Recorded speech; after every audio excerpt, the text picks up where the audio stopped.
Well, when I was younger, I nearly died choking on my pet bird. I mean, anybody who's been around pet birds know that they're always thinking of something, like they're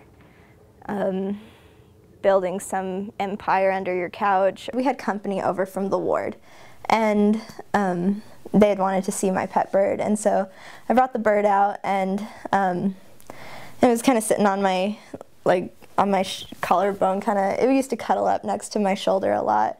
It was a very cute little bird. And, well, not so little. Cockatiels are about this big, and, you know, it's got pretty good beak on them. My bird made this kind of weird noise, and and so I looked down, because she's sitting right here. It's like, I looked down, and she jumped up at me and dug her talons into my lip. And and the reaction is, ah! And she crammed her body inside my mouth and just started shrugging down my throat as if it were this tunnel that she had to get down. I try being discreet about it at first, because I know it's a little awkward when you got family and friends over to be choking on an animal. I was muffled because I was literally gagged by this parrot, but but I started going, and my dad starts speaking louder because he's embarrassed by me.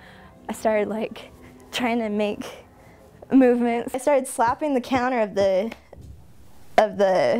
couch I was on, and my dad says, "Tricia, would you just, holy, what is this?"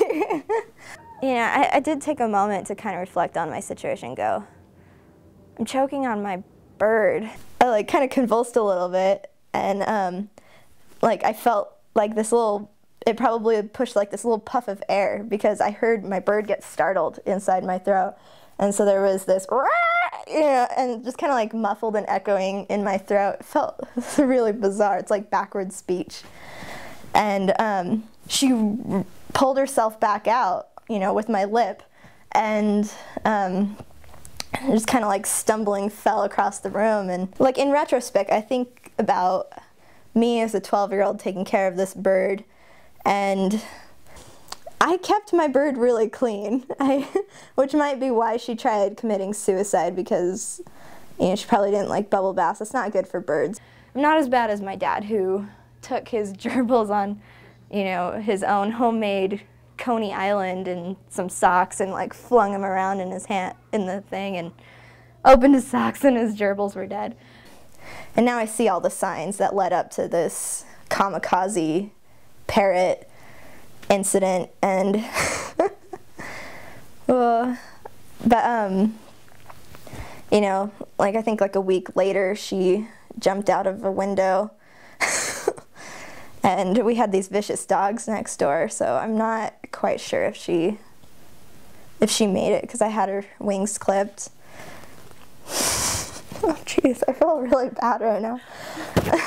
But since then, I have never clipped the wings of my birds, just because I figure if they're gonna if they don't like living with me and they want to break free, I'd rather them fly out the window than try and kill me or themselves. And I'm not quite sure which it was with the bird.